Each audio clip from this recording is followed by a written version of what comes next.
Welcome back to our little series known as Explaining War Hunt for Dummies, and we are now going to cover the last trilogy, which is the Tide Trilogy. It's actually 4 parts. So unlike the other two that we kind of covered, this one's a lot more off the rails and goes into atmospheric supernatural explanations. So it's going to get a little silly, and it's kind of hard to imagine some of the things they explain without just taking it literally. This will be a 2 part though, because the Tide Trilogy is very lore intensive, and I don't want to just make a 30-minute video, so we're just going to split them into 2 parts and release one, and finish the other and release that as well.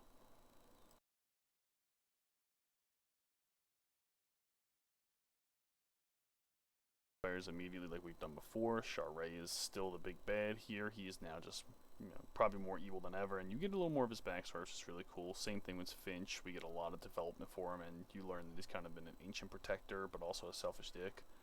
The Devil's Advocate gets to stop being evil for like 5 minutes and plays the part of Rachel on a play, and yes, there is a play, and it's very specific. It happens. Packs will rise and fall throughout this, so I'm not going to set them all up because they will literally be gone by the next event's explanation.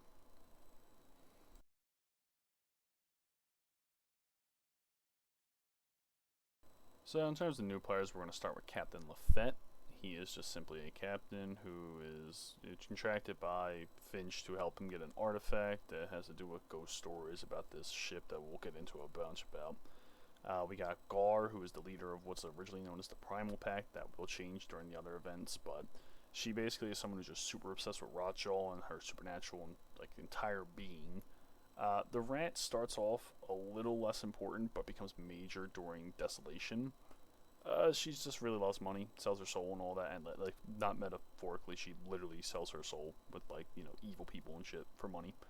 Uh, we also have a weird starring role, which is the ornate beetle that tempts man, beast, and a like for countless. It's the ancient artifact, and this thing gets brought up a lot. It's called the Murmur Stone. We are going to explain that in depth a lot during this. Sophia, who gets brought back from the dead with a trio of clowns who I just absolutely adore. And she kind of is just pissed, and she starts the Death Pack, which is like those who want to hunt down the secrets of the land of the dead and then like shut the doors, which we'll get into.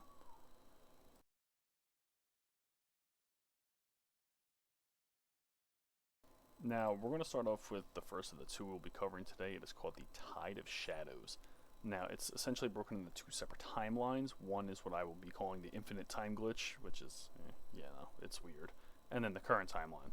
So I'm going to start with the broken Infinite Timeline one. So basically, Captain Lafette and his crew slash passengers are actually hauling up Louisiana in a weird cargo that they brought on board, which unbeknownst to them was an ancient artifact that Finch was having brought back to him. And as they actually enter the bayou, they say a storm suddenly takes upon them, fog and all this just keeps piling up, and they end up in a weird spot. And it's sad. It turns out they're actually sent to the realm of the dead. Now, in this time, almost all of them go insane after being trapped in the land of the dead for seemingly millennia. And the captain does claim it's been 10k plus years, but he is a certified schizo poster at this moment, so we cannot trust that.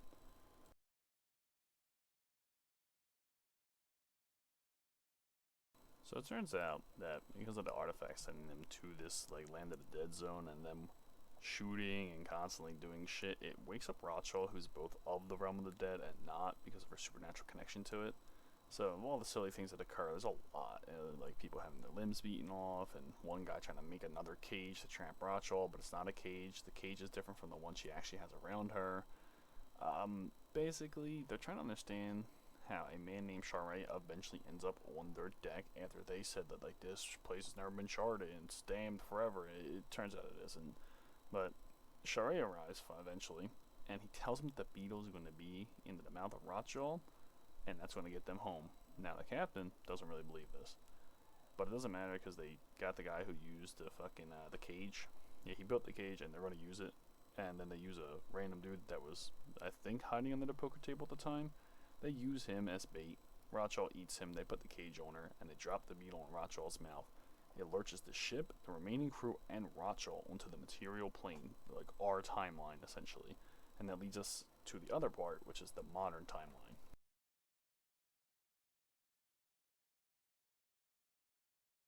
So the modern day timeline is a lot more simple to explain, as is featuring mostly the Primal Pack's leader, Gar, and the search for Rotchel. Now, she searched for it because Gar and her pack believe that nature is queen, and Rotchel is the champion of it. Now, the smugglers, who are one of the other packs, they're simply led by money and the desire to find this artifact that Finch is paying them to hunt down. One of the notable members is Captain Lafayette. Yes, the guy from the Land of the Dead. It'll make sense later. Then you also have the Grounded pack. They were basically just trying to preserve the bayou by vanquishing the greedy and the primal alike. They don't really care for anyone, other than trying to preserve the natural order. There's only one real notable story other than the main conclusion, and that is of the rat, who gets used as bait. She's shot, and she seemingly heals in the wake of the ghost of the boat's water. And yes, there is a real ghost boat, and they're checking down. It's called the Delphine.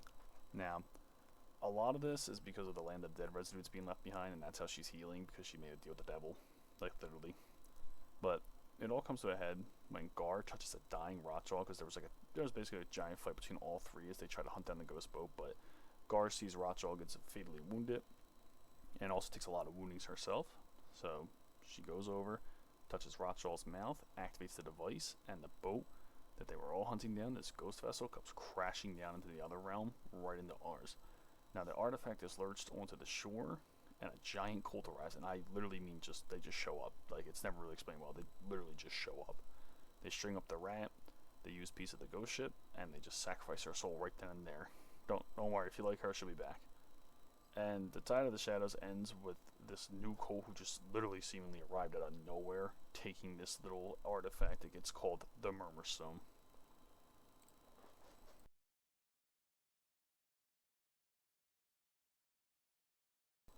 Now we get to the Tides of Corruption. Now the event starts with the doors of the Land of the Dead actually opening, and a lot of people rise, including the Death Pact members, featuring Sophia, who I call the poet, even though she's just a hunter who was killed before. Reaper, who's a hilariously adept idiot who's mad that he's killed so many, and now they're all rising back. Wormbite, who's just a stick in the mud and is also French. It's very important because they make note that you know he's French a lot.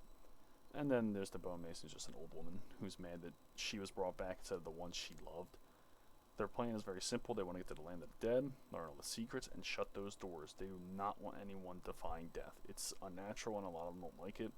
Now, the Murmur Stone, however, was found and deified by the Demented Pact, which is the name of the cultist, as we learn, and the head honcho is the Butcher's Cleaver.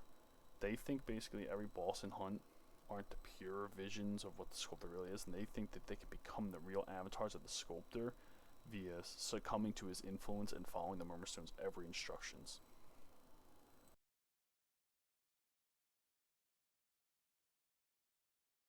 Now, the Infernal Pact during this time are planning on taking back the Murmur Stone for nefarious purposes, which only Finch knows about, and the Demented leader talks to another pair of hunters that actually worship Scrapbeak about how Finch is blocking the resurrections and the channels their avatars are using, and it's kind of here we realize that Finch actually knows a lot more than we were ever led to believe. Now, Finch has visited the Land of the Dead and returned, which was an extraordinary feat before all this wacky stuff starts happening. You'll learn more about that a little bit later.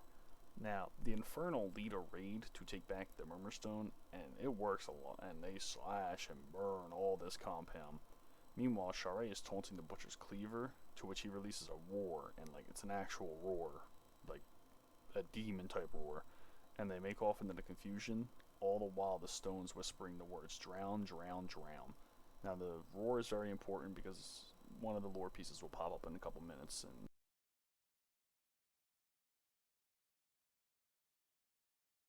and now we happen to cut over to the Death Pack, who then finds a lost soul and interrogates him, which you finally start to learn about the artifact. It's not actually a stone, even though it's called the Murmur Stone. It's actually a larva of a god, and the god is, quote, an insect on the moon with a brain among the stars and a body as hollow as air. And it's in the Land of the Dead. Yeah, cowboy shooty game though, you know. Anyway, they learn of Finch's actual history and how he's an ancient man who had cheated death multiple times, by my ad, and that he holds the key to stopping Charest, but he's sure it comes at a cost of a sacrifice. It's one he's actually willing to make and atone for, what he actually believed to be his mess for not noticing and stopping Charest earlier. He hands the Death Pack 3 silver vials full of his blood, and they tell him not to miss. They'll have one shot, and he sets off, knowing that he's going to be a bait.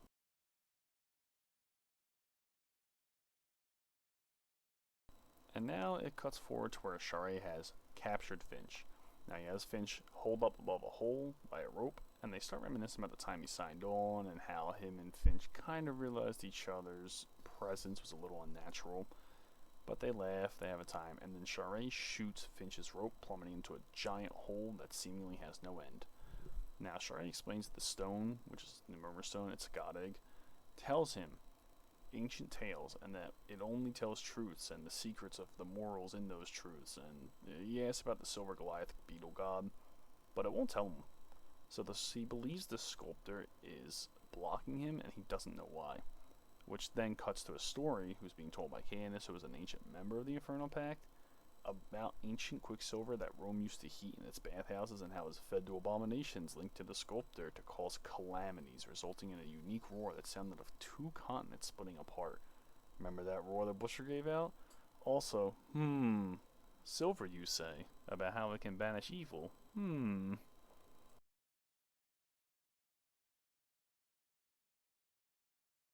Now, Charest is absolutely delighted that he kills Finch here, or buries him at least, knowing that his blood's the only thing strong enough to banish the Murmurstone.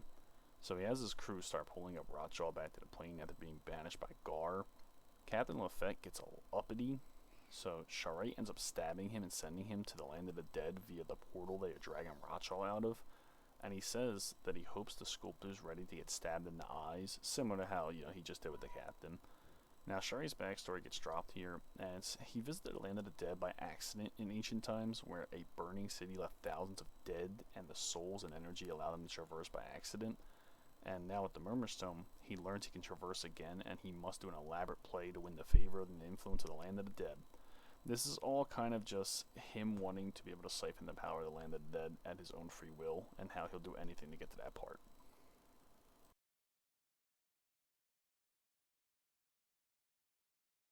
Now, Charest sets up this ancient play for the permanent passage to the land of the dead with all the runes and symbols he's been learning from the actual Murmurstone. And his crew has to reenact his meeting with Finch, which is the thing he chose to do because it has a lot of energy. Now, this is one of my favorite parts of the lore. Devil's Advocate is just dying to play Rotjaw, so they give him a shitty mask and just let him run around on all fours, which absolutely sends me every time I think about it. So, Rotjaw, yearning for her master, the navigator of the Delphine, and the Finch's body are all acting as fuel, which opened the portal alongside the symbols channeling the power. The Death Pact, though, emerges from the water, thanks to Finch's earlier instruction of where it was to happen. Sophia lets a bolt fly.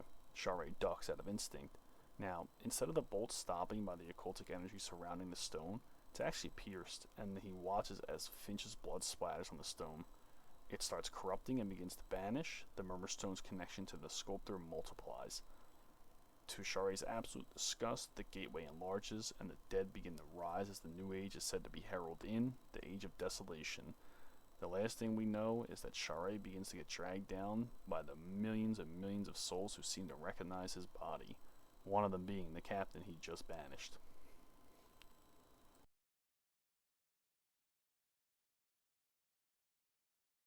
So I'll be covering the Tide of Desolation and Desolation's Wake in the next one. They're a little too long to cover in this one video. I don't want it to be a 30-minute slog. I kind of want it to be like short little videos that you just turn on and go like, oh, hey, look, I learned that hunt lore about these events, and I kind of know a little more now, especially if you're just wanting to get into the game. So I'm going to try to get those out within the next 2 days. I really do want to finish all the hunt lore before the 15th, which is looking to be on track. So, until the next video, bye-bye.